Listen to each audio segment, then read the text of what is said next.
Bom dia, queridos alunos. Tudo bem com vocês? Espero que todos estejam bem e com saúde, certo? Nós vamos dar continuidade ao nosso cronograma. Só que hoje nós vamos fazer uma revisão. É uma revisão que está no módulo de vocês, na página 85, e que através dessa revisão vocês também farão uma atividade, certo? Vamos relembrar, na verdade, o que vai ser o período composto. Só que para falarmos em período composto, gente, nós vamos ter que lembrar, voltar um pouquinho e falar do que vai ser o período simples, né? Por quê? Prestem atenção, vamos relembrar que o período, ele vai ser formado por oração. E para ser considerado uma oração, eu tenho que ter obrigatoriamente verbo, certo? E aí o período, ele vai ser dividido em dois tipos, um período simples e um período composto. O período simples vai ser aquele que é formado por apenas uma oração, ou seja, possui apenas um verbo. Você parece gordo.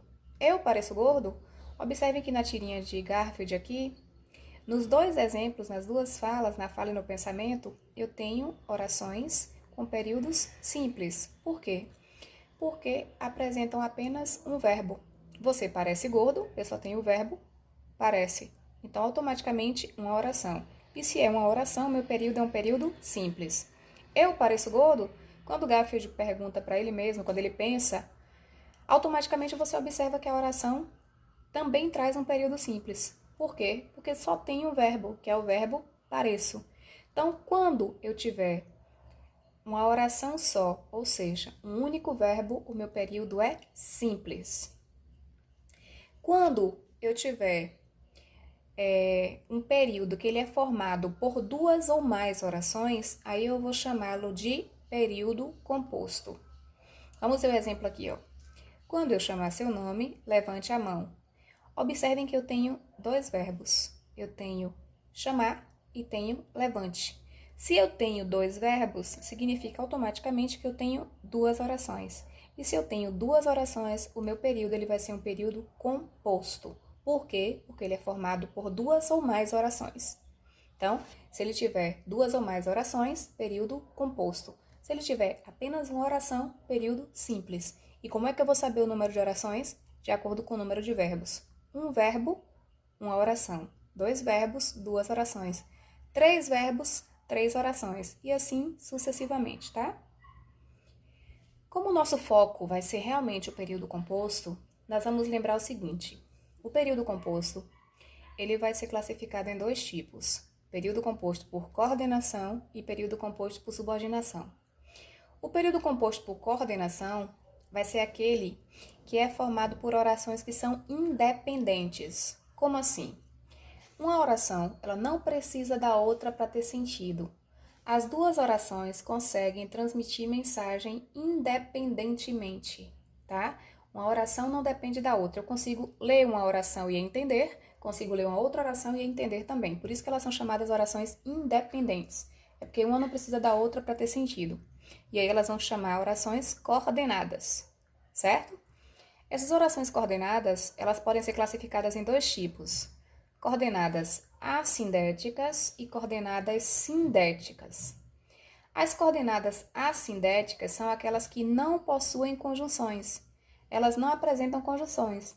Aí alguém vai me perguntar o seguinte, professora, se não tem conjunção, como é que eu vou fazer essa divisão? Como é que eu vou dividir uma oração da outra? Bem simples a pergunta. Eu vou usar a pontuação, eu vou usar vírgulas, vou usar ponto e vírgula. Então, a pontuação vai servir justamente para dividir as minhas orações. Observem aí no exemplo, ó. Chegou, gostou, ficou para sempre. Observem que eu tenho três orações. Por que eu tenho três orações? Porque eu tenho três verbos. Chegou, gostou, ficou. Três verbos significa que eu tenho três orações. E observem como foi que eu separei essas orações. Eu usei vírgulas. Então, as três orações foram separadas por vírgulas. E elas não apresentam conjunção. Então, quando elas não tiverem conjunção, nós vamos chamar de coordenadas assindéticas. As coordenadas sindéticas, por sua vez, elas vão trazer obrigatoriamente conjunções, tá? A conjunção vai estabelecer justamente essa função. Ela vai servir para ligar essas orações. E aí, nas coordenadas sindéticas, nós teremos conjunções que vão ser chamadas de conjunções coordenativas. Observem o exemplo aí. Olho e sinto falta de alguma coisa nessa sala. Olho e sinto falta de alguma coisa nesta sala. Tenho duas orações. Por que eu tenho duas orações? Porque eu tenho dois verbos. A primeira oração é olho. Como eu não tenho nenhuma conjunção, ela vai ser chamada de coordenada assindética. A segunda oração vai ser e sinto falta de alguma coisa nesta sala. Aí eu já inicio com a conjunção i. Então, neste caso, eu vou ter uma coordenada sindética, porque eu trago uma conjunção. Na verdade, repetindo aí para que todo mundo assimile. A coordenada assindética é aquela que não tem conjunção. A coordenada sindética vai ser aquela que traz obrigatoriamente a conjunção, certo? Vamos relembrar aqui essas conjunções coordenativas. Observem o seguinte, as conjunções coordenativas, elas vão aparecer de acordo com o sentido que a oração vai pedir. Como assim? Cada conjunção ela vai trazer um sentido, ela vai trazer, na verdade, um valor semântico, ela traz um significado. Por exemplo, eu vou ter uma conjunção que vai indicar adição, que vai indicar soma, que vai ter sentido de adição e de soma. Quando eu falo assim, ó, ele estuda e trabalha.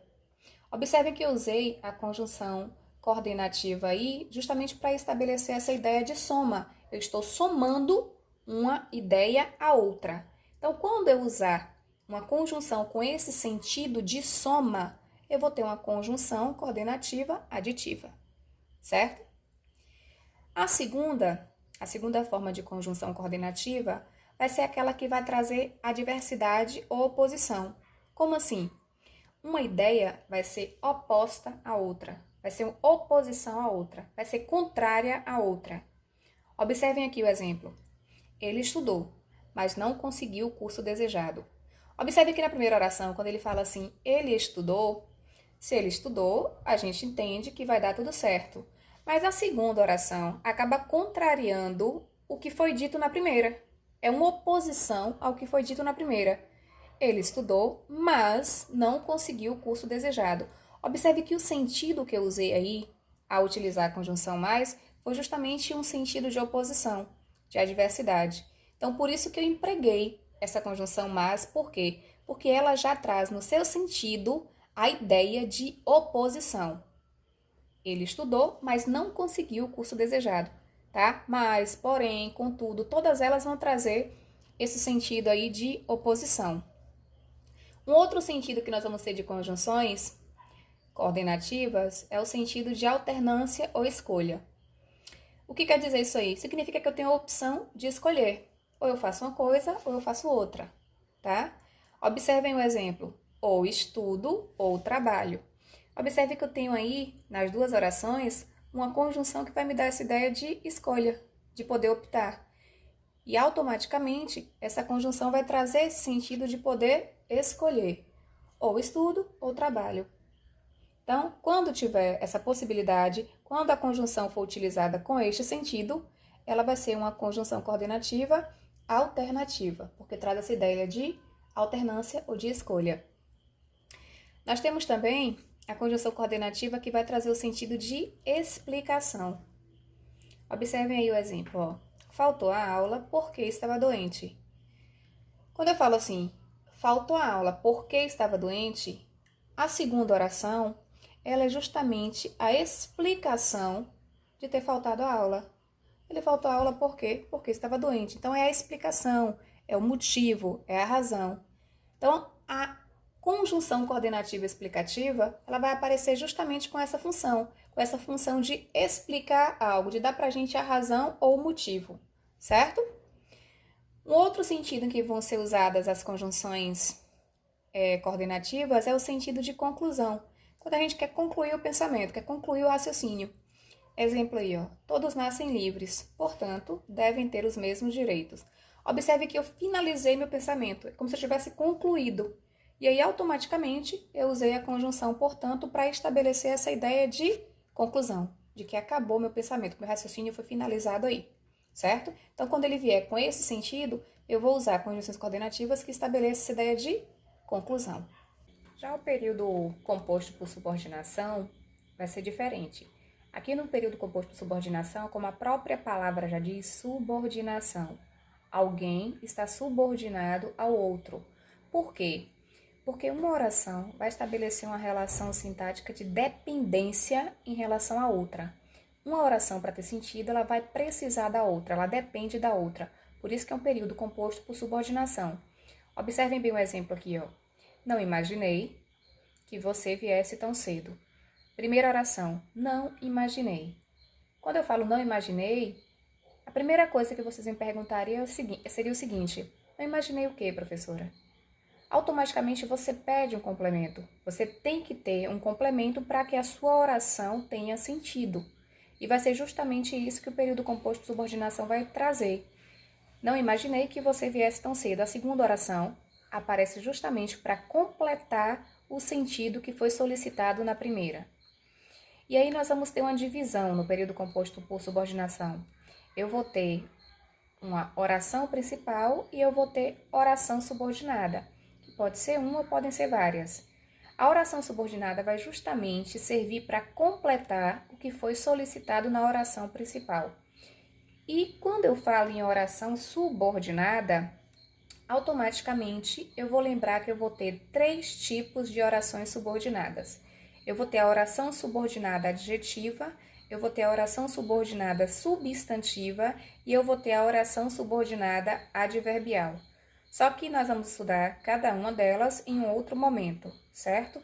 Agora, na verdade, eu só quero que vocês saibam, que vocês relembrem a questão do período simples e do período composto e a diferença entre um período composto por coordenação e um período composto por subordinação.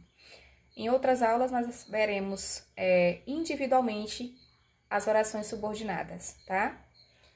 Observem que nós vamos ter 2 atividades também, aí no módulo 1. A primeira atividade vai ser de interpretação de texto, que vocês farão as páginas 78 e 79 e as páginas 83 e 84.